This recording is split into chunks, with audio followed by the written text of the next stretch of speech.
오늘은 에베소서 강의 세 번째 시간입니다.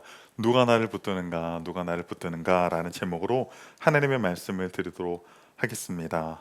제가 미국의 웨스터민스터라고 하는 신학교를 다닐 때 학생들이 가장 이제 두려워하는 수업이 히브리어 수업이었습니다. 그래서 히브리어 1, 2, 3를 들어야 구약 과목을 들을 수 있어요.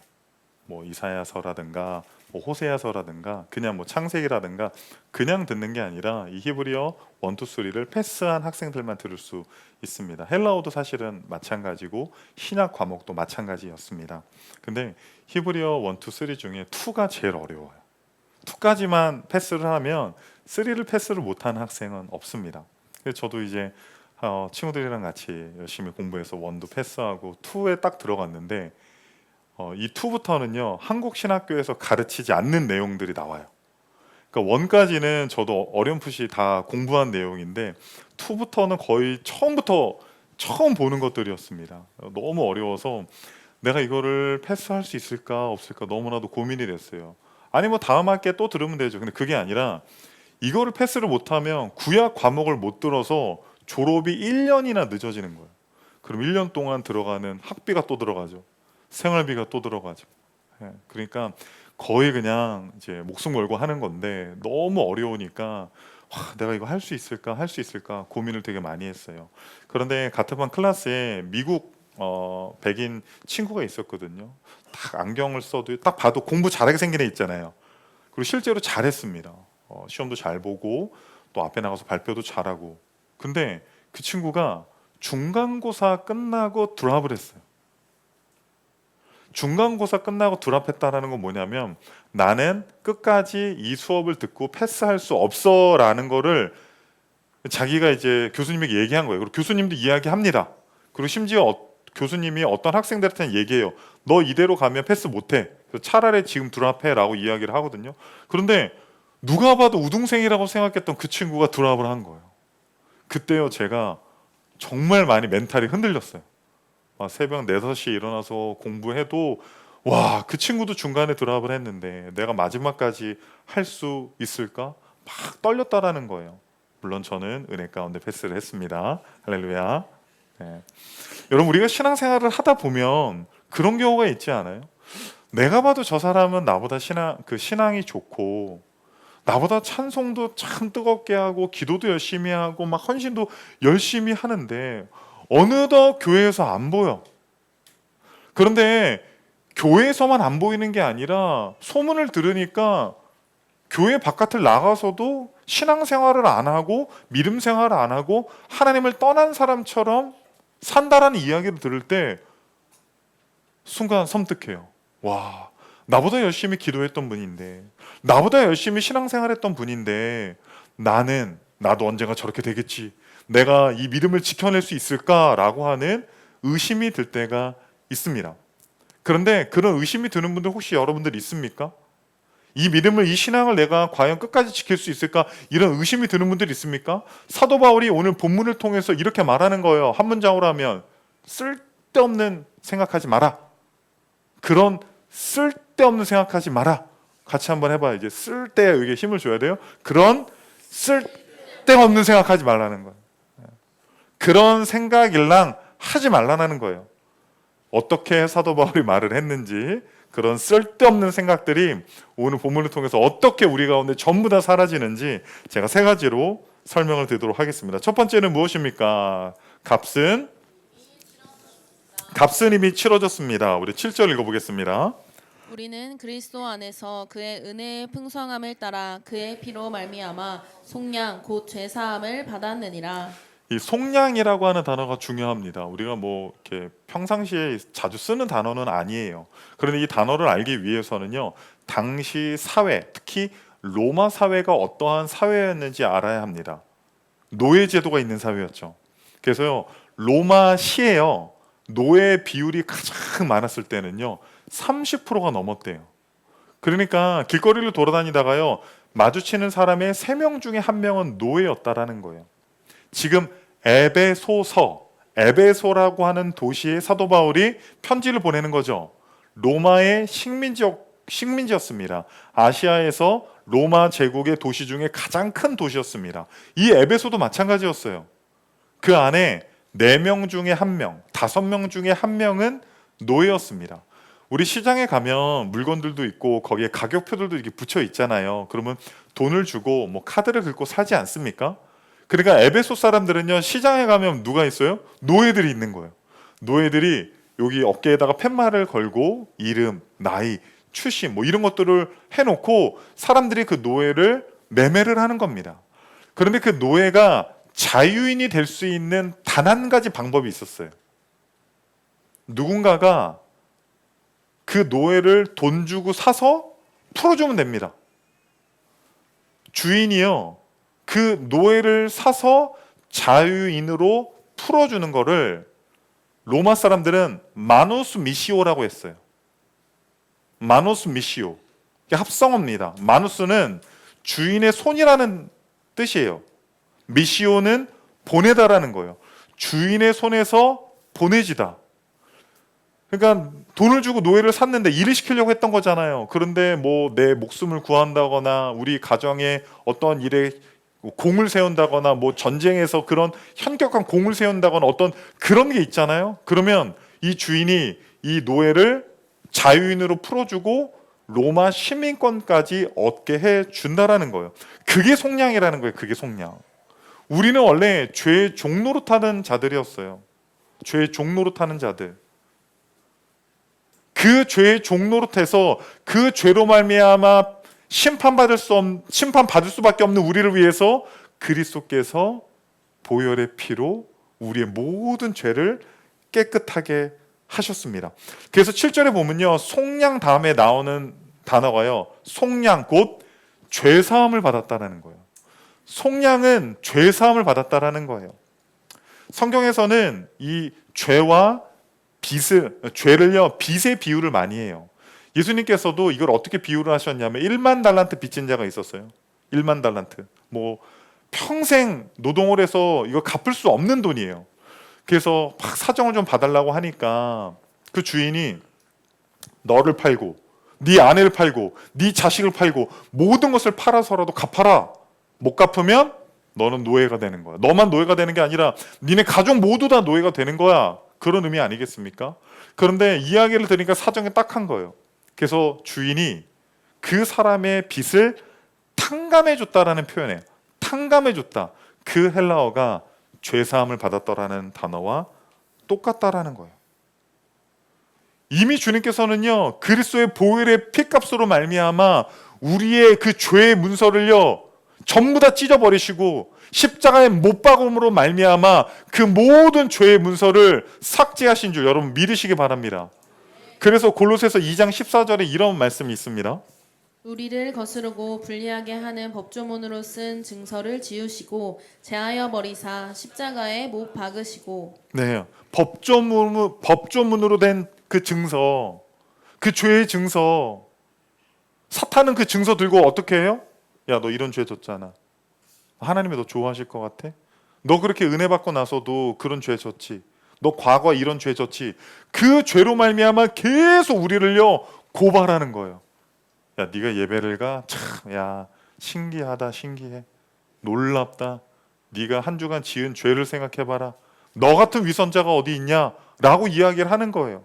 그런데 우리 주님께서는 뭐라고 이야기하십니까? 로마서 8장 1절에 이렇게 이야기합니다. 그러므로 이제 그리스도 예수 안에 있는 자에게는 결코 정죄함이 없다라는 거예요. 그리스도 예수 안에 있는 자에게는 정죄가 없다라는 거예요. 우리 스스로 생각할 때 이런 나를 하나님이 좋아하실까? 이렇게 신의도 없고 항상 쓰러지고 넘어지고 자빠지고 죄의 구렁텅이 속에서 구르다가 겨우 주일날 와서 1시간 예배 드리는 나를 하나님이 나를 좋아하실까? 내가 하나님이어도 나를 좋아할 리가 없어. 나는 천국 가기에는 많이 부족한 사람이야. 여러분, 이거는요 주님의 음성이 아니에요. 주님께서는 말씀하시는 거예요. 그 죄의 증서를 이미 다 찢어버렸다라는 거예요. 그리스도의 보혈로 덮으시고 십자가의 못 박으로 말미암아 그 죄의 증서가 이미 다 삭제됐다라는 거예요. 그러므로 말미암아 주님이 주시는 그 죄로부터 자유함을 누리시는 저와 여러분이 되시기를 소망합니다. 하나님이 주시는 그 은혜는요, 7절을 보면 놀랍습니다. 우리는 그리스도 안에서 그의 은혜의 풍성함을 따라서예요. 풍성함을 따라서. 사람들은 죄 용서했다고 하고 나중에 가서 당신이 그때 그랬잖아 막 그러잖아요. 용서한 척하고 덮어놓은 척하고, 내가 임신했을 때 왜 그때 자도 안 사다 줬어? 왜 복숭아 안 사다 줬어? 나 물복판데 왜 딱딱한 복숭아를 사오는 거야? 이빨 깨지게. 별의 별것 가지고 그냥 끄집어 나와. 서운하면 끄집어 나와요. 서운하면 너 그때 그랬지, 서운하면 너 그때 그랬지, 이게 나온다라는 거예요. 제 아내 이야기는 아닙니다. 오늘 또 집에 들어가야 되기 때문에. 하나님은 그렇지 않다라는 거예요. 하나님은 은혜가 풍성하시는 거예요. 너무 풍성하셔서 하나님은 생각하지도 않는 거예요. 여러분의 죄를 이미 예수 그리스도의 보혈의 피로 완전히 그 증서를 없애버리신 거예요. 그런데 그 찢어진 증서를 스스로 딱불로 다 붙여가지고 그거 들고 돌아다니면서 나는 이런 죄를 졌어, 나는 이런 죄인이야, 나는 하나님이 나는 안 좋아하실 거야. 여러분 이러고 있으면 하나님 얼마나 답답하시겠어요.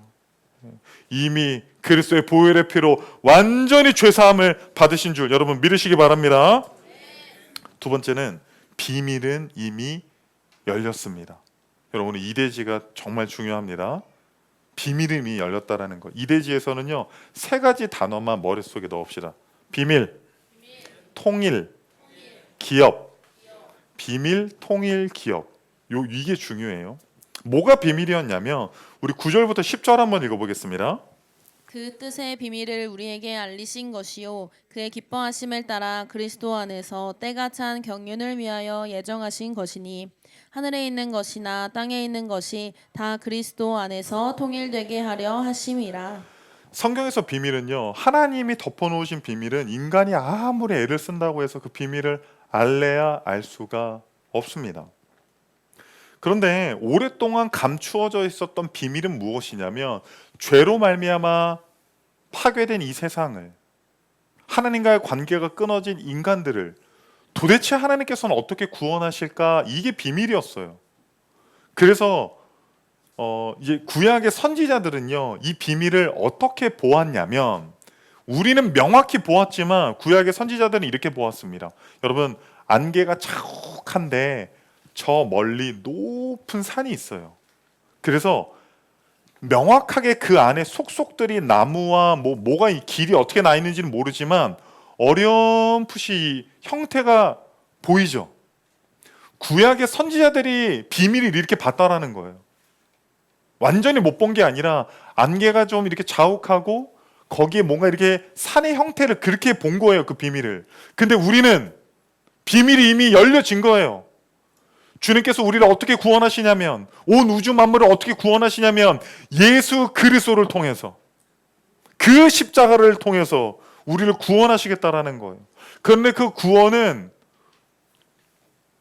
우발적인 게 아니에요. 돌발이 아니에요. 구절을 보면 이런 단어가 나옵니다. 경륜이라는 단어가 나와요. 경륜. 여러분 이 단어가 굉장히 중요해요. 이게 근데 한자로 풀이를 하면요, 경도 륜도 다스린다라는 거예요. 다스린다. 그래서 경륜을 어떻게 설명을 하냐면, 우리 경륜의 뜻을 한번 같이 한번 읽어보도록 하겠습니다. 하나님께서는 전체를 주관하시며 정해진 때에 맞춰 구원 계획을 실행해 나가시는 것. 그러니까 하나님은요, 인류를 세상을 창조하시고 그냥 던져놓고 니네들끼리 알아서 살아. 근데 불쌍하네, 내가 그때마다 구원해 줄게, 그게 아니에요. 이미 하나님은 다 계획이 있으신 거예요. 하나님의 구원의 계획 안에 여러분을 이 땅에 보내시고 또 드림교회 보내신 겁니다. 우리를 만나게 하신 겁니다. 그 하나님의 계획 안에 모든 것들이 다 이루어지고 있다라는 거예요. 우발적인 게 전혀 아니라는 것입니다. 그런데 10절에 보면 이러한 표현이 있습니다. 하늘에 있는 것이나 땅에 있는 것이 다 그리스도 안에서 통일된다고 하죠. 통일. 그렇죠? 통일된다. 비밀이 예수 그리스도를 통해서 다 드러났어요. 그런데 그리스도를 통해서 통일하시는데, 이 통일이라는 단어에는 머리라는 뜻이 있거든요. 어떻게 통일하냐면요, 온 우주 만물 있잖아요. 우리만 구원하시는 것이 아니라 온 우주 만물을 회복시키시고 구원하실 때 예수 그리스도를 머리로 하고 그 모든 것을 다 밑에 두시는 거예요. 그리스도가 머리가 되어서 밑에 있는 모든 것들을 다 다스리시는 거예요. 그거를 F.F. 브루스라고 하는 학자는 화해라고 해요. 화해. 여러분, 우리가 북한이랑 통일하려면 어떻게 해야 돼? 막 싸워서 해야 돼요? 아니면 화해해야 돼요? 화해해야죠. 통일은 화해예요. 화해. 그래서 F.F. 브룩스가 이렇게 말을 했습니다. 우리 같이 한번 읽어보겠습니다. 유대인과 이방인이 그리스도 안에서 하나 된 것은 하나님의 화해의 걸작이며 이는 유대인과 이방인만이 아니라 창조 세계 안에서 서로 적대하던 모든 것이 바로 그 그리스도 안에서 하나가 될 날의 약속이다. 화해시키는 거예요. 화해시키는 거. 구원은요, 화해시키는 거예요. 죄로 말미암아 하나님과 우리의 관계가 갈라졌고, 그리고 그 죄 때문에 인간과 인간의 관계, 인간과 자연의 관계, 이 모든 관계들이 다 깨져 있는 거예요. 사실 여러분, 우리가 몸이 아픈 것도 죄 때문 아닙니까? 목사님, 저 무릎이 좀 아픈데요. 무슨 죄 졌어? 이게 아니라 원래 하나님께서 우리를 창조하실 때는요, 관절염, 디스크 뭐 이런 게 없어요. 위장장애 뭐 이런 거 있잖아요. 그런 몸으로 창조하신 게 아니라는 거예요. 모든 하나님이 창조하신 그 만물이요, 죄로 말미암아 전부 다 깨져 있다라는 거예요. 그런데 그거를 예수 그리스도를 통해서 그를 머리로 해서 이제는 다 회복시키시는 거예요. 그래서 골로새서 1장 20절에 뭐라고 이야기합니까? 그의 십자가의 피로 화평을 이루사 만물 곧 땅에 있는 것들이나 하늘에 있는 것들이 그로 말미암아 자기와 화목하게 되기를 기뻐하심이라. 아멘. 주님께서는 다 회복시키신다라는 거예요. 우리의 아픈 몸도, 우리의 깨어진 관계도, 가정도, 마음도, 영혼도, 이 사회도, 모든 것들을 주님께서 회복시키시는 날이 있기 때문에 우리는 점점 말세라고 이야기하면서 이 세상이 악해지고 점점 어려운 현실들을 보면서 안 된다고 회의주의적으로 우리의 생각이 흘러가는 것이 아니라 이러한 세상 가운데서도 그리스도께서 세상의 머리가 되실 때 모든 것을 회복하게 하시는 그날을 소망하며 기다리는 저와 여러분이 되시기를 소망합니다. 비밀, 통일, 기업. 이번에 기업입니다. 우리 11절 한번 읽어보겠습니다. 모든 일을 그의 뜻의 결정대로 일하시는 이의 계획을 따라 우리가 예정을 입어 그 안에서 기업이 되었으니. 기업이 되었으니. 이 말을 들을 때 많은 사람들이 뭔가 유산을 주시겠구나 이런 생각을 합니다. 좀 빨리 주셨으면 좋겠는데 근데 물론 그것도 어느 정도 말이 맞지만 여러분이 기업이라는 거예요. 기업을 준다라는 게 아니라 여러분이 기업이라는 거예요. 여러분이 보물이고 유산이고 하나님의 것이라는 거예요. 하나님의 소유라는 것입니다. 그런데 우리만 하나님의 소유가 되는 게 아니에요.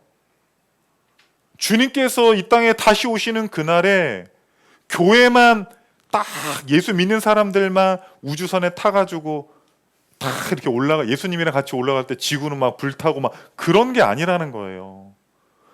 이 세상의 모든 깨어진 것들, 하나님께서 우리 인간뿐만 아니라 자연, 우주, 만물 모든 영역들 있잖아요. 심지어 교회, 종교, 사회, 문화, 우리의 가정들, 관계들, 육체들 모든 것들을 하나님께서 회복시키겠다라는 거예요. 왜냐? 내 거니까. 내 기업, 내 거라는 거예요. 나의 소중한 보물이라고 그렇게 말하고 있는 겁니다. 그래서 아브라함 카이퍼는 이런 말을 합니다. 이 세상 어느 한 치의 땅도 만유의 주인이신 그리스도께서 이것은 내 것이다 라고 말씀하지 않으시는 곳이 없다. 교회만 주님 것이 아니라 여러분의 직장도, 사회도, 문화도, 가정도 전부 다 주님의 것이라는 거예요. 그러므로 우리는 주님께서 교회만 회복시키시는 것이 아니라 여러분의 가정도, 이 나라와 이 민족도, 세계 열방도 회복시키실 줄 믿습니다. 그러면 그걸 믿는 사람들은 어떻게 해야 돼요? 관망하는 게 아니에요. 그냥 주님이 알아서 하시겠지라고 생각하는 게 아닙니다. 주님이 그러한 일을 하실 때 우리는 어떻게 해야 돼요? 동참해야 돼요. 동참해야 돼요. 하나님의 아들, 딸들로서 아버지가 하시는 그 일에 동참하여서 주님이 반드시 회복시키신다라는 그 믿음 안에 살아가는 저와 여러분이 되시기를 소망합니다. 마지막 세 번째입니다. 도장은 이미 찍혔습니다. 도장은 이미 찍혔습니다. 에베소서 1장 13절 14절 읽어보겠습니다.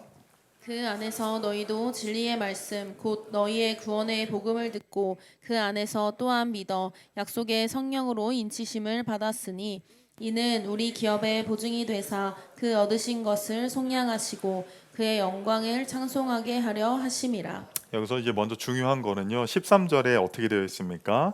진리의 말씀 곧 너희의 구원의 복음을 듣고예요. 듣고가 먼저죠. 그 다음에 어떻게 돼요? 그 안에서 또한 믿어. 여러분 혹시 주변에 그런 분들 있습니까? 나는 믿음이 없어서 교회 못 가. 아직 나는 안 믿어져서 교회 못 가. 그런 분들 계십니까? 여러분 믿고 왔어요? 아니면 와서 믿었어요? 여러분 믿고 교회 오신 분들 계세요? 꼭 드림교회가 아니더라도 일단 왔어요. 뭔지 모르겠는데 뭐 좋대, 뭐 하여튼 천국도 가고 뭐 하여튼 그렇대. 일단 왔다라는 거예요. 와서 복음을 듣고 믿음이 생기는 거예요. 그냥 믿어지는 거예요. 이해돼서 믿어지는 게 아니라 합리적이어서 논리적이어서 믿어지는 게 아니라 복음을 듣고 어느 순간 그냥 믿어지는 거예요. 여러분 믿습니까? 그러면 어떠한 역사가 있냐면요. 성령의 인치심. 이 성령의 인치심은 뭐냐면요. 도장을 찍는 거예요. 도장. 그렇게 복음을 들었습니다. 여러분이. 그리고 어느 순간 믿어져요. 그러면 여러분 안에 하나님의 도장을 꽝 찍은 거예요. 도장을. 여러분 고대 사회에서 이 도장은 세 가지 의미가 있습니다. 첫 번째는 뭐냐면요. 소유예요. 소유.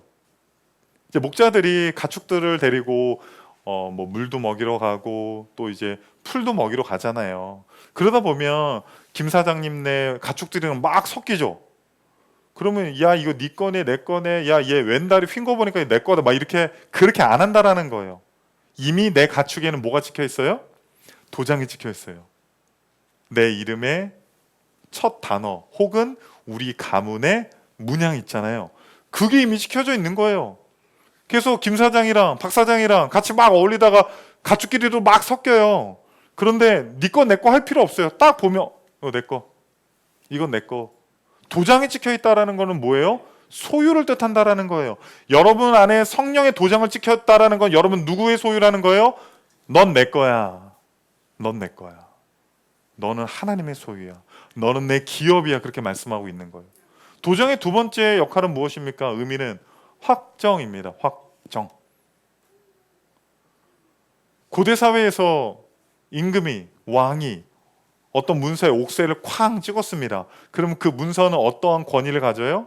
왕의 권위를 가져요. 왕의 권위를.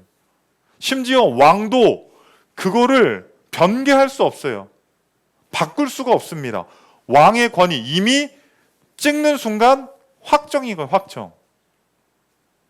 여러분이 신앙생활을 막 열심히 하며 나 지금 죽으면 천국 갈 것 같아. 우리 그 현아 간사님이랑 저랑 김 목사님이랑 금요일에 그런 얘기를 했어요. 금요 성령 집회 때 김주 목사님이 설교를 하셔도 기도 인도를 이제 제가 보통 하는데 제가 이제 전교인 수련회를 위해서 이제 원기욕을 모으기 위해서 다 하라고 했어요. 근데 저는 찬양 인도도 본인이 하는 줄 몰랐습니다. 그래서 금요 성령 집회 때는요. 김지훈의 날이었습니다. 자기 막 찬양하고요. 설교하시고요. 기도의 인도까지도 다 하고 그래서 현아 간사님이랑 저랑 무슨 얘기했냐면 지금 죽으면 천국 간다. 이거는 천국 데려가야 된다. 하나님이. 빨리 천국 가시라. 이제 정견 수련회까지 N을 다 해야 됩니다. 성전 이전까지 해야 됩니다. 그 다음도 남아있어요. 월드사요. W 다 해야 되는데 우리가 신앙생활을 잘할 때는 뭔가 내가 하나님과 교통하고 소통하고 나 지금 죽으면 뭔가 그래도 하나님 받아주실 것 같은 생각이 들어요. 그런데 그렇지 않을 때는 뭔가 기도도 안 하고 예배도 슬쩍슬쩍 막 빠지고 뭔가 뺀질될 때, 그때는 운전도 더 안전하게 하고 비행기는 안 타고 물 쪽에 가까이 안 가고, 지금 죽으면 안 되는 거예요. 큰일 나는 거예요. 여러분, 우리가 이런 식으로 생각을 하잖아요. 그런데 여러분 걱정하지 마세요. 여러분 안에 뭐가 찍혔어요? 이미 성령으로 도장을 꽝 찍어놨다라는 거예요. 확정. 구원이 이미 확정됐다라는 거예요. 그리고 도장의 세 번째 의미가 무엇입니까? 보호예요, 보호. 왕이 편지를 써서 그 봉투에 도장을 쾅 찍어 놓으면요, 누가, 그 어떤 누구도 그거를 마음대로 열어볼 수가 없습니다. 주님께서 여러분의 말씀을 듣고 믿음을 주셨습니다. 그리고 성령으로 이미 도장을 찍으신 줄 여러분 믿으시기 바랍니다. 그러므로 여러분은 누구의 소유입니까? 주님의 소유라는 거예요. 여러분의 구원은 취소됩니까? 안 됩니까? 안 된다는 거예요. 주님이 붙으신다라는 거예요. 그리고 지금도 앞으로도 영원토록 주님의 강하고 의로운 오른손이 여러분을 붙들고 계심을 여러분 믿으시기 바랍니다. 로마서 8장 16절 한번 읽어보겠습니다. 성령이 친히 우리의 영과 더불어 우리가 하나님의 자녀인 것을 증언하시나니. 네, 여러분 스스로 도장 찍혔는지 안 찍혔는지 알 수 있는 방법이 있을까요, 없을까요? 도장이 눈에 보여요, 안 보여요? 그 도장 찍고 다니면 안 돼요. 여기 성령 이렇게 찍고 다니면 안 돼요. 예. 사실 우리 육안의 도장은 안 보이지만 여러분이 만약에 도장에 딱 찍혀 있다면 여러분에게는 두 가지 경향성이 있어요. 첫 번째는요, 하나님이 좋아하는 걸 좋아하게 돼요. 하나님이 좋아하는 걸 나도 좋아하게 돼요. 그리고 두 번째는 하나님이 싫어하는 걸 싫어하게 돼요. 완벽하다라는 게 아니에요. 아들이 아버지가 야구를 좋아해. 계속 막 배트를 휘두릅니다. 아버지만큼 빠르게 휘두릅니까? 아버지만큼 힘있게 휘두릅니까? 아버지처럼 정확하게 공을 맞춥니까? 아니에요. 그런데 아버지가 야구를 좋아하니까 자기도 야구 모자 쓰고 막 휘두르고 있는 거예요. 완벽해서가 아니에요. 그런데 아버지가 싫어하는 거, 우리 아버지가 싫어하는 게 뭡니까? 죄를 싫어하시잖아요. 완벽히 죄를 짓지 않는다라는 것이 아니라 우리의 마음의 경향성이 주님이 좋아하시는 것들, 예배하는 것들, 말씀 보는 것들, 기도하는 것들, 영혼을 살리는 데 있어서 우리의 마음이 좋은 거예요. 연약해서 죄를 지을 때도 있지만 이러면 안 되는데, 이 죄를 끊어내려고 하는 우리의 마음의 경향성, 죄를 멀리하려는 그 경향성, 그것이 여러분이 성령의 도장이 찍혔고 여러분이 하나님의 아들, 딸들이 됐다라는 증거입니다. 여러분, 이 도장은요, 14절에 보면 우리의 기업의 보증이라고 해요. 보증. 무슨 뜻이냐면 여러분, 집 계약하실 때 뭐 월세든 전세든 뭐 이렇게 매매하실 때든 계약을 할 때 집 주인한테 제가 집 살게요. 3달 후에 제가 와서 꼭 살게요. 그러면 집 주인이 믿어줘요? 안 믿어줘요? 안 믿어줘요. 아무리 뭐 카톡 보내고 막 전화하고 막 울고불고 나 그 집 꼭 살 거니까 절대로 다른 사람에게 팔지 말라고 하면 믿어줘요? 안 믿어줘요? 안 믿어줘요. 근데 언제 믿어줘요? 계약금을 보내는 거예요. 계약금을 딱 보내잖아요. 그러면 집 주인이 그 돈의 무게가 있잖아요. 아, 이 사람이 하려는 거구나. 믿어준다라는 거예요. 다른 사람이 팔지 않아요. 홀딩합니다. 성령이 그런 거예요. 성령이 인쳤다라고 하는 거는 이미 주님께서 계약금을 보내신 거예요. 우리는 마지막 때에 예수 그리스도께서 오셔서 이 땅에 온 우주 만물의 머리가 되셔서 파괴되었던 인간과 하나님의 관계, 인간과 인간의 관계, 심지어 이 자연 만물의 관계, 창조 세계를 어지럽히는 이 모든 죄로 말미암아 썩어 문드러진 이 세상을 주님께서 회복하신다라고 약속하셨죠. 그리고 계약금을 보내셨어요. 그게 성령이에요. 성령을 보내셨다라는 거예요. 자기 자신을 보내셨다라는 거예요. 그래서 우리의 감정을 의지하지 마세요. 내 감정을 의지하면 불안해요. 그건 내 손으로 주님을 붙들고 있는 거거든요. 내 손으로 주님을 붙들고 있는 거예요. 우리 박영승 형제 한번 앞으로 나와보세요. 네. 한번 손을 붙잡아 보세요. 이렇게 주님의 손을 붙들고 있다가 주님의 손을 붙들고 있어요. 우리가 막 신앙생활도 잘하고 기도도 잘하고 요즘 기도도 거의 매일 하러 오고 붙들고 있단 말이에요. 근데 이제 예수 안 믿는 여자 만나가지고 막 빠지게 되고 막 동남아로 놀러 가고 막 그러면서 정기순회도 못 가고 그러면 손 한번 놔봐요.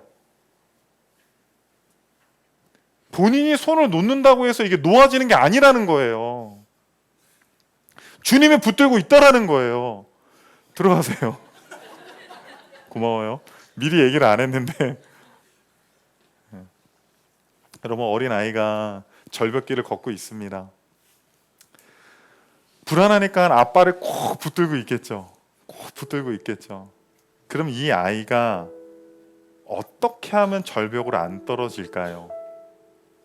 온 마음과 정성을 다해서 아버지를 꽉 붙들고 있는다. 근데 아이이기 때문에 이 악력이 어때요? 우리 자매님들 중고등학교 다닐 때 철봉 매달리기 하잖아요. 얼마나 매달릴 수 있어요? 내가 아무리 꽉 잡고 있어도 우리는 연약한 인간이기 때문에 언젠가 손이 확 낮아요. 그 절벽에서 내가 얼마나 주님을 꽉 붙들고 있느냐가 중요한 게 아니라 주님이 여러분을 꽉 붙들고 있다라는 거예요. 주님이 강하고 의로운 오른손으로 그 아버지 되시는 그 하나님이 절벽과 같은 이 세상을, 이 위험한 세상을, 죄로 문드러진 이 세상을 살아가는 여러분을 절대로 놓지 않고 오른손으로 꽉 붙들고 있다라는 거. 내가 너 절대 안 놓는다. 내가 너 절대 놓지 않는다. 네가 잘하면 내 아들 딸들이고 네가 못하면 내가 너를 절벽으로 밀어내는 그런 아버지가 아니에요. 은혜가 풍성하신 하나님. 지난주 설교 말씀 드릴 때 이런 말씀 드렸습니다. 에베소서 1장 3절부터 14절까지는 한 호흡이다. 마침표가 없어요. 헬라어로 보면 마침표가 없어요. 202단어를요 사도 바울이 타타타타타타타타 끝까지 그냥 쫙 한 호흡으로 해요.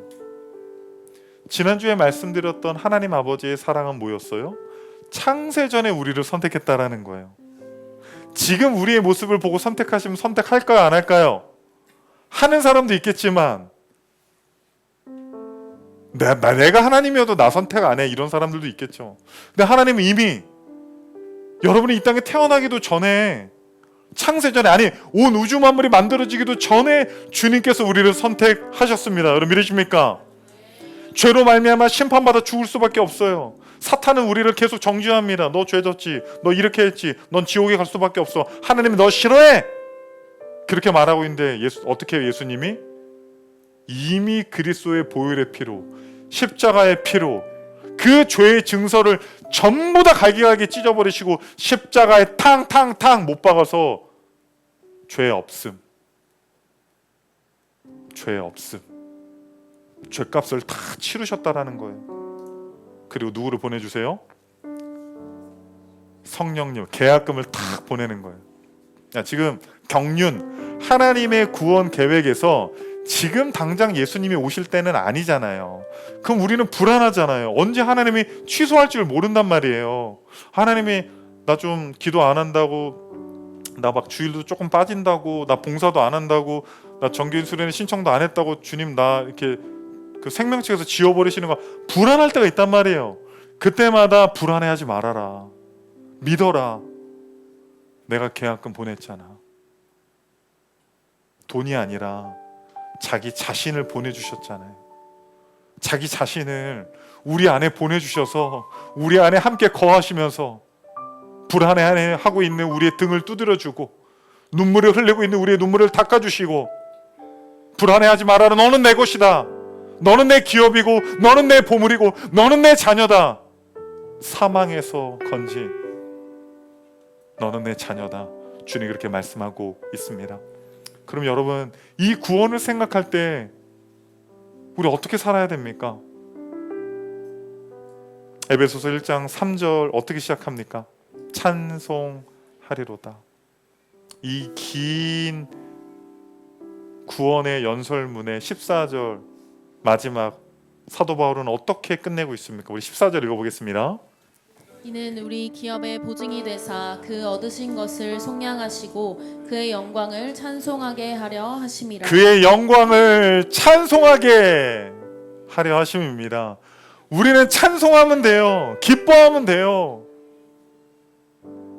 이 구원의 깊이와 넓이, 왜 나 같은 사람을 선택하셨을까? 왜 나 같은 사람을 사랑하셨을까? 왜 나 같은 사람을 위해서 목숨을 버리셨을까? 그 사랑의 깊이를 생각할 때 결국 우리의 입술에서 터져나오는 건 뭐예요? 찬송이에요. 찬송. 이미 성령으로 우리 드림교회 성도님들 전부 다 도장 찍으신 줄 믿습니다. 선택하신 줄 믿습니다. 구원받은 줄 믿습니다. 앞으로 우리의 남은 삶에 절벽을 걸어가는 것처럼 두렵고 어렵고 힘든 순간이 있을 때마다 이 구원의 깊이를 생각하십시오. 그리고 우리의 삶이 주님께 찬송하는 삶이 되시기를 소망합니다.